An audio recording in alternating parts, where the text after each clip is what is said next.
Hello friends welcome to Odia Path Sanskar channel आउ आपणकर एबे जो रिसेंटली बाहरला पोस्ट आपणकर एआरआई अमीन आपणकर बाहरला आईसीटी सुपरवाइजर एसएफएस तार एटा आपणकर पोस्ट अछि कंबाइन रिक्वायरमेंट रहउची ता विषय जो डिटेल्स एडवर्टाइजमेंट विषय जानिबा कोन कोन आपणक डॉक्यूमेंट लागिबो ता सहित आपण मन कोन सब एलिजिबल क्राइटेरिया रहिछि ता विषय डिटेल्स जानिबा तो वीडियो को शेष पर्यंत देखो आम चैनल प्रथम थर पाई चैनल को सब्सक्राइब करूँ ଆଉ ଏଇଭଳି କଣ୍ଟେଣ୍ଟ ପାଇଁ ବେଲ୍ ଆଇକନ୍କୁ କ୍ଲିକ୍ କରନ୍ତୁ ଯାতে ସମସ୍ତ ଗୁଡ଼ା ନୋଟିଫିକେସନ୍ ଆପଣଙ୍କ ପାଖରେ ପହଞ୍ଚିପାରିବ।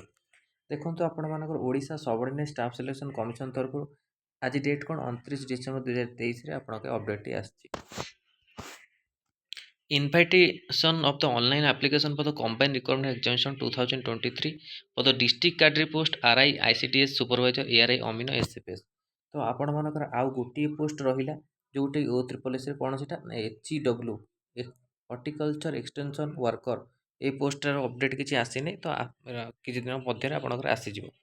ତ ଦେଖନ୍ତୁ ଆପଣମାନଙ୍କର ଯେଉଁ ରହୁଛି ଷ୍ଟାର୍ଟ ଡେଟ୍ 30/12 ରହୁଛି କାଲିରୁ 25/1/2024 ଯାଏଁ।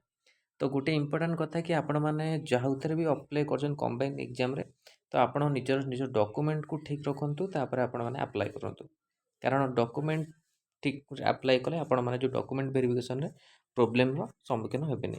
ତା ସହିତ ଆପଣମାନଙ୍କର ଯେଉଁ last date submission online application 30/12/2023ରୁ 31/1/2024 ରହୁଛି। ତ ଏଇ ଡେଟ୍ ମଧ୍ୟରେ ଆପଣମାନେ ସବମିସନ୍ ଅନଲାଇନ୍ ଆପ୍ଲିକେସନ୍ କରିପାରିବେ। ଗୋଟେ ଟ୍ରିପଲ୍ ଏସ୍ ୱେବସାଇଟ୍ ମାଧ୍ୟମରେ ଆପଣ ଯାଇକି ଆପ୍ଲାଏ କରିପାରିବେ। କମ୍ବାଇନ୍ ରିକ୍ୱାରମେଣ୍ଟ ଆପଣଙ୍କ ରହୁଛି ଆଉ ପେ ସ୍କେଲ୍ ଦେଖିବା ସବୁ ପୋଷ୍ଟର ଆପଣମାନଙ୍କର ଯେଉଁ 5ଟି ପୋଷ୍ଟ ଅଛି ତାର ପେ ସ୍କେଲ୍ ଦେଖିବା।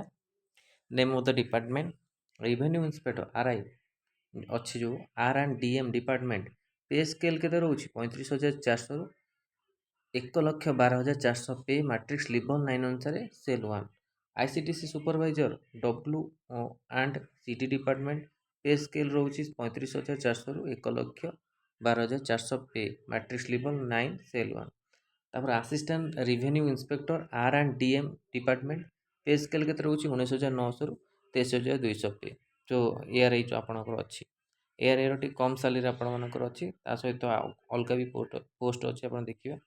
ମାଟ୍ରିକ୍ ଲେଭଲ୍ ଫୁଲ୍ ଅନୁସାରେ ଅମିନ R&D ଡିପାର୍ଟମେଣ୍ଟ ପେ ସ୍କେଲ୍ ରହୁଛି 18,000ରୁ 56,900 matrix level 3 statistical surveyor pay scale ରହୁଛି ଏହାର P&C ଡିପାର୍ଟମେଣ୍ଟ 18,000ରୁ 56,900 pay scale matrix level 3 cell 1 ଅନୁସାରେ। ଏଲିଜିବିଲିଟି କ୍ରାଇଟେରିଆ ଆପଣଙ୍କର କ'ଣ ରହୁଛି ଦେଖିବା। Minimum and maximum age educational qualification of the candidate for the post shall be mentioned below. Post wise age education qualification जो आपण मैंने कहते आपंकर 2024 भी आपण मानकर से ही सेम आपणकर एज रोचे जोटा कि आपण मानकर January 1, 2023 रु आपण मानकर से एज होता दरकार जोटि एथरे मेंशन अच्छी।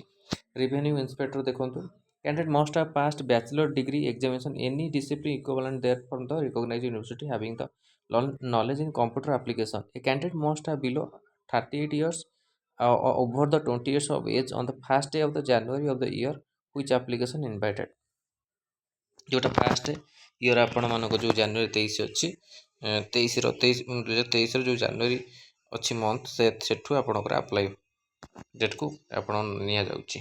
तापर को नेक्स्ट आईसीटीसी सुपरवाइजर आपनको जो फीमेल माने ओनली खाली कैंडिडेट अप्लाई करि परिबे तो candidate must have list bachelor degree arts science commerce its equivalent रहउची।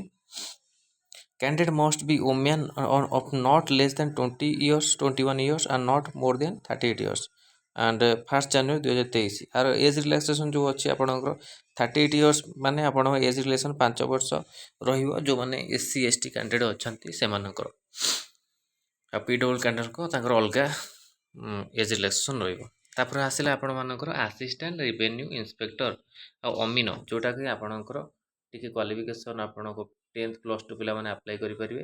The candidate must have passed higher secondary examination 10th + 2 conducted by the council of higher secondary education Odisha equivalent thereafter from a recognized board diploma in the engineering institute under the state council technical education vocational training Odisha affiliated AICT having knowledge of the computer application Candidate must be below 38 years and 20 years of the age the first day of the January in the which application are invited. ତ qualification ବିଷୟରେ ହବ ଆପଣ ଜାଣିଲେ। ତାପରେ statistical field server ଯେଉଁଟା ଅଛି આપણે ତା ବିଷୟରେ ଜାଣିବା। ଆର qualification candidate must have passed 10+2 examination conducted by the council higher secondary education CHSE Odisha or central board of the secondary education CBSE Indian school certificate CIS any other examination equivalent thereafter. Candidate must have attained the age of 21 years must have 38 ଏଇଟା ବି ଆପଣ same ରହୁଛି। ତ ଆପଣଙ୍କର age change ହେଇନି, age ଆପଣଙ୍କ ଯାହା ବି ଅଛି 21ରୁ 38 ସେଇ ଅନୁସାରେ ଆପଣମାନଙ୍କ ରହୁଛି। Date of birth recognized HSC certificate board of the secondary education Odisha equivalent certificate issued by the any recognized board council Indian university shall be will be acceptable. Date of birth जो ଆପଣମାନଙ୍କର HSC certificate ଅଛି ସେଇଟା ସବୁ ଆପଣ acceptable ରହୁଛି। ତ candidate must have prescribed minimum education qualification as the closing date submission online application. Relaxation ଯେଉଁ ଆପଣମାନଙ୍କର କହିଲି 5 ବର୍ଷ SC ST SC BCଙ୍କର ରହୁଛି। ତାପରେ upper age limit relaxation 5 years in the candidate belonging to women category for the RI, RI, Amino, SFS. For the post of ICDS supervisor, relaxation 5 years women candidate shall not be applicable as the post meant for the women only. ତ ଏଇସବୁ ଆପଣଙ୍କ age relation ରହୁଛି। PWର 10 ବର୍ଷ ରହୁଛି। X service man ଏସବୁ age limited ଆପଣମାନଙ୍କର RI, ICD supervisor ପାଇଁ ରହୁଛି। ତ କ୍ୱାଲିଫିକେସନ୍ ବିଷୟରେ ସବୁ ଆପଣମାନେ ଜାଣିଲେ। ତଥାପି ଆ ଉପରେ ଯଦି ଆପଣଙ୍କ କିଛି ଡାଉଟ୍ ରହୁଛି ତ ଆପଣମାନେ କମେଣ୍ଟ ମାଧ୍ୟମରେ ପଚାରିପାରିବେ। ଏଠି ଆପଣଙ୍କର ଗୋଟେ ଇମ୍ପୋର୍ଟାଣ୍ଟ ପଏଣ୍ଟ ଦେଇଛି ଦେଖନ୍ତୁ। Candidate must be able to speak read and write Odia must have passed middle school examination with Odia language subject ଯେଉଁଟା ଆପଣଙ୍କ ସାର୍ଟିଫିକେଟ୍ ଭେରିଫିକେସନ୍ ସବୁ ଡକୁମେଣ୍ଟରେ ଦରକାର। ଓଡ଼ିଆ ଲାଙ୍ଗୁଏଜ୍ ସବଜେକ୍ଟରେ ଆପଣମାନେ ଯେଉଁ PI ଅଛି 7th କ୍ଲାସ୍ର ଆପଣମାନେ ସାର୍ଟିଫିକେଟ୍ ଆଣିପାରିବେ। Passed matriculation examination Odia medium examination non language subject passed Odia language subject final examination class BII or above for the school or educational institute recognized by the government of Odisha central government ଏସବୁ ରହିଥିବା ଦରକାର। Passed test in Odia ME school standard conducted by the school and mass education department. Other eligible criteria she must be citizen of India, she must be good character ଏସବୁ ଆପଣଙ୍କର ରହୁଛି।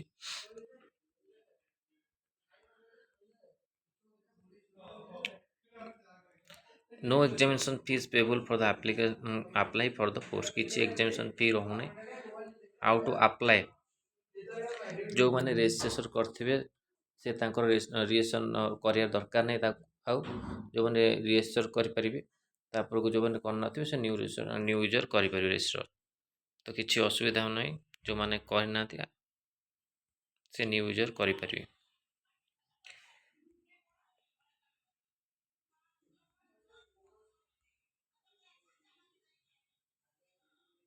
ଏଠି ଆପଣଙ୍କର candidate claiming reservation SC ST document verification ଯେଉଁ ସମୟରେ ଦରକାର with disability PWD category shall produce caste certificate issue for the purpose of service unique disability identity card showing ଏଠି ସବୁ ଦରକାର ଆପଣମାନଙ୍କର। ଆଉ ଡକୁମେଣ୍ଟ ଭେରିଫିକେସନ୍ ସମୟରେ HSC examination pass 10+2 other equivalent +3 pass other equivalent education qualification marksheet qualifying examination certificate verification ଯେଉଁଟା ଆପଣମାନଙ୍କ ପାଇଁ important. Certificate passing Odia language ବା the final examination class VI ଯେଉଁଟା ମୁଁ ଆପଣଙ୍କୁ କହୁଥିଲି ସବୁ ପୋଷ୍ଟରେ ଆପଣଙ୍କର ମାଗୁଛି। ସିଏ ଆପଣମାନଙ୍କର ମେଡ଼ିକାଲ ପୋଷ୍ଟ ହେଉ ବା ଆପଣଙ୍କର ଯେଉଁ ନନ୍ ମେଡ଼ିକାଲ ପୋଷ୍ଟ ହେଉ। ତ school education institute Odisha central government passing Odia language middle school standard examination conducted by the school and mass education department Odisha. Discharge certificate ଯେଉଁଟା ଆପଣମାନଙ୍କର ଏକ୍ସ ସର୍ଭିସ୍ ମ୍ୟାନ୍ ଅଛନ୍ତି ସେମାନେ ତାଙ୍କର ଦରକାର। Sports ID card issue by the sports youth department sports person ଯେଉଁମାନେ ହେଇଥିବେ। Residence issue by the competitive authority residence certificate ଆପଣ ଦରକାର। ରେସିଡେନ୍ସର ଆପଣଙ୍କର ଯେଉଁ ଭ୍ୟାଲିଡିଟି ହେଇଯାଇଛି 5 ବର୍ଷ ହେଇଯାଇଛି ଆଉ ଯେଉଁମାନଙ୍କର ଅଛି ସେମାନେ ବି ଆପ୍ଲାଏ କରିପାରିବେ ତାଙ୍କ ନମ୍ବର ଦେଇ। Character certificate head of the institute last study ଯେଉଁ ଆପଣଙ୍କର ଅଛି character certificate. Certificate work experience settlement consulted organization by any issue by the settlement officer deputy director consultation. Candidate intending to avail age relations person order number 14301 DM dated on 30 revenue disaster management department and required to submit the document or the engage dismissal order it's establish their claim. Place of date examination जो रहुଛି preliminary examination, the preliminary examination is likely to be held in the month of May June 2024. ତ ଏଥିରେ ଆପଣଙ୍କର ଗୋଟିଏ change ଆସିଛି preliminary examination, ଯେଉଁଟାକି ମେ ଜୁନରେ ଆପଣଙ୍କ ଦେଇଛି।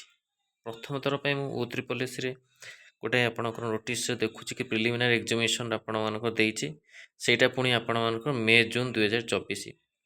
ଆଉ ତାପରେ ମେନ୍ ଏକ୍ଜାମିନେସନ୍ ରହିଛି ଆପଣମାନଙ୍କର ସେପ୍ଟେମ୍ବର ଅକ୍ଟୋବର 2024। ତ ବହୁତ ପ୍ରୋସେସ୍ ଆର ରହିଯାଉଛି। ତ ଦେଖାଯାଉ ଆଗକୁ କ'ଣ ହେଉଛି। Practical skill test will be held on 2 months after the main examination. main examination ପରେ ଆପଣଙ୍କ 2 month ପରେ ପ୍ରାକ୍ଟିକାଲ ଏକ୍ଜାମିନେସନ୍ ହେବ। ସେପ୍ଟେମ୍ବର ଅକ୍ଟୋବରରେ ରହୁଛି ଆପଣଙ୍କର main exam. The candidate are advised to visit the website commission regular intervals, keep track of the notice being published by the commission. Admission letter ଆପଣ O3 policy ୱେବସାଇଟ୍ରେ ମିଳିଯିବ। User I D password ଆପଣଙ୍କର ଦେଇକି ଆପଣ ଯେତେବେଳେ apply କରିବେ exam ସମୟରେ ଆସିଲେ ଆପଣଙ୍କ ସିଲାବସ୍ ପ୍ରିଲିମିନାରୀ ଏକ୍ଜାମିନେସନ୍ ଆପଣ ସିଲାବସ୍ କ'ଣ ରହୁଛି MCQ type OMR CBRT mode ଦୁଇଟା ଯାକ ଆପଣଙ୍କର ରହୁଛି। 1 ପେପର୍ ମ୍ୟାଥମେଟିକ୍ସ 20 ମାର୍କରୁ 20 କ୍ୱେଶ୍ଚିନ୍ରୁ 20 ମାର୍କ, ଜେନେରାଲ୍ ଷ୍ଟଡ଼ିଜ୍ 20 କ୍ୱେଶ୍ଚିନ୍ରୁ 20 ମାର୍କ ରହୁଛି, ଇଂଲିଶ 20 କ୍ୱେଶ୍ଚିନ୍ରୁ 20 ମାର୍କ, ଓଡ଼ିଆ 20ରୁ 20, ଲଜିକାଲ୍ ରିଜନିଂ 20 କ୍ୱେଶ୍ଚିନ୍ରୁ 20 ମାର୍କ, ଟୋଟାଲ୍ 100 ମାର୍କ, 1.5 hours ଆପଣ ଡ୍ୟୁରେସନ୍ ରହୁଛି।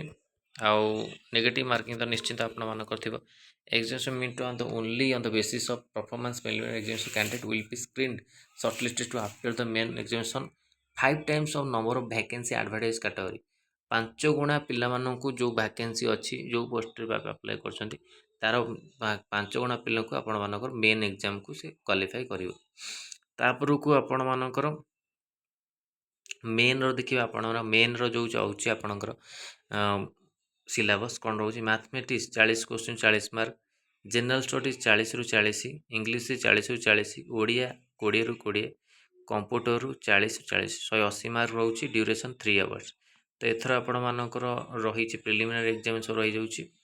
Candidate will be shortlisted in 3 times ହେବ କେଉଁଥିପାଇଁ ହେବ ପ୍ରାକ୍ଟିକାଲ୍ ସ୍କିଲ୍ ଟେଷ୍ଟ ପାଇଁ ହେବ। ତାର ଗୋଟେ ପ୍ରାକ୍ଟିକାଲ୍ ସ୍କିଲ୍ ଟେଷ୍ଟ ମଧ୍ୟ ରହୁଛି। ପ୍ରାକ୍ଟିକାଲ୍ ସ୍କିଲ୍ ଟେଷ୍ଟ କ'ଣ ରହୁଛି practical skill test basic computer skill 50 marks maximum, duration 1 hour ରହୁଛି। ଆଉ ଏଥିରେ ଆପଣମାନେ କ୍ୱାଲିଫାଇ ସହଜରେ କରିଯିବେ, କିନ୍ତୁ ଆପଣ ଯେଉଁ ରହୁଛି ମେନ୍ ହେଉଛି ପ୍ରିଲିମିନାରୀ ତ କରିଯିବେ। ଏଇଠି ଆପଣମାନଙ୍କ ଟିକେ ପ୍ରୋବ୍ଲେମ୍ ରହୁଛି, ଏହାକୁ ଆପଣମାନେ ଭଲ ଭାବେ ପ୍ରିପାରେସନ୍ କରିବେ ଯେହେତୁ ଆପଣ ରହୁଛି। ଆଉ ପ୍ରିଲିମ୍ରେ ବି ଆପଣମାନଙ୍କୁ ଟିକେ ବହୁତ ଭଲ ପ୍ରିପାରେସନ୍ କରିବାକୁ ପଡ଼ିବ, ଯେହେତୁ ଆପଣ ଲଜିକାଲ୍ ରିଜନିଂ ରହିଯାଉଛି, ଇଂଲିଶ ରହିଯାଉଛି, ଆଉ ଜେନେରାଲ୍ ଷ୍ଟଡ଼ିଜ୍ ତାପରେ ଟିକେ ଫୋକସ୍ କରିବାକୁ ପଡ଼ିବ, ମ୍ୟାଥମେଟିକ୍ସ ଏସବୁ ଉପରେ ସବୁ ଉପରେ ଆପଣ ଟିକେ ଫୋକସ୍ କରିବାକୁ ପଡ଼ିବ। ନେଗେଟିଭ୍ ମାର୍କିଂ 0.33 ଯେଉଁଟା ଆପଣଙ୍କର ରହୁଛି ଇଚ୍ ରଙ୍ଗ ଆନ୍ସର୍ ଆପଣଙ୍କର 1/3 ଆପଣଙ୍କର ରହୁଛି mark. Assign that the question will be deducted in penalty. Negative marking ମଧ୍ୟ ରହୁଛି ଆପଣ।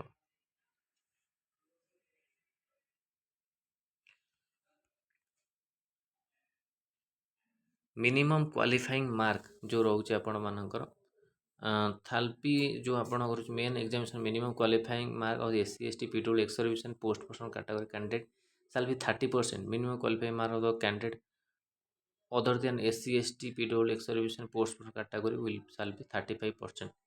ତ 35% ମାଗୁଛି ଆପଣମାନଙ୍କର ସେ ST ST PWD ex servicemen 30%, ଆଉ ତାକୁ ଛାଡ଼ିକି ଆପଣ 35% ଯେଉଁ ଆପଣ ଅଛି ଜେନେରାଲ୍ ଏସବୁ କାଟାଗୋରୀ ପାଇଁ ମାଗୁଛି। ତ ଦେଖାଯାଉ ଆପଣ କ'ଣ ଆସୁଛି, ସେ ତ ବହୁତ ପଛର କଥା, ବହୁତ କିଛି ପ୍ରୋସେସ୍ ଆର ଅଛି। ଯେହେତୁ କମ୍ବାଇନ୍ ସବୁ ଏକ୍ଜାମ୍ ହେଉଛି 5 times ନେବ ଫାଷ୍ଟ ଆପଣଙ୍କର ପ୍ରିଲିମ୍ରେ ମେନ୍ ପାଇଁକି, ତାପରେ 3 times ନେବ ପ୍ରାକ୍ଟିକାଲ୍ ସ୍ପେଲ୍ ପାଇଁ, second screening practical skill test ଏସବୁ ରହୁଛି। ଥାର୍ଡ଼ ସ୍କ୍ରିନିଂ ଲିଷ୍ଟ ଆପଣ ଯେମିତି O3 ଯେଉଁ ଆପଣଙ୍କର ହେଇଥିଲା ସେମିତି ଆପଣଙ୍କର ପ୍ରୋସେସ୍ ରହୁଛି। ଆଉ ସେ ତ ଆପଣ ଗୋଟିଏ କଣ୍ଡକ୍ଟ କରିଥିଲେ, କିନ୍ତୁ ଏଇଟା ଆପଣଙ୍କର ପ୍ରିଲିମ୍ ମେନ୍ ରହୁଛି। ରେଜଲ୍ଟ ବି O3 ଗଭର୍ଣ୍ଣମେଣ୍ଟରେ ଯେଉଁ ଅଛି ୱେବସାଇଟ୍ ସେଥିରେ ମଧ୍ୟ ଆସିବ gov.inରେ। ଆଉ ଡିଷ୍ଟ୍ରିକ୍ଟ ୱାଇଜ୍ ପୋଷ୍ଟ କଥା ଆମେ ଡିଟେଲ୍ସରେ ପଛରେ ଜାଣିବା, କେତେ କ'ଣ ଆପଣଙ୍କର ପୋଷ୍ଟ ରହୁଛି, ତ ତା ବିଷୟରେ ଆମେ ଡିଟେଲ୍ସରେ ପଛରେ ଜାଣିବା। तथापि टोटाल पोस्ट आपण कहीदे टोटाल पोस्ट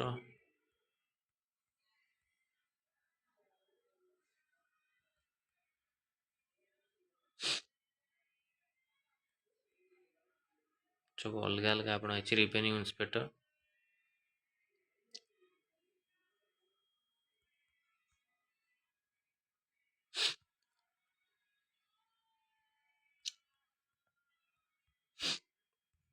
सबू पोस्ट मिसिक आपण मानक रोचे 2345 पोस्ट रोचे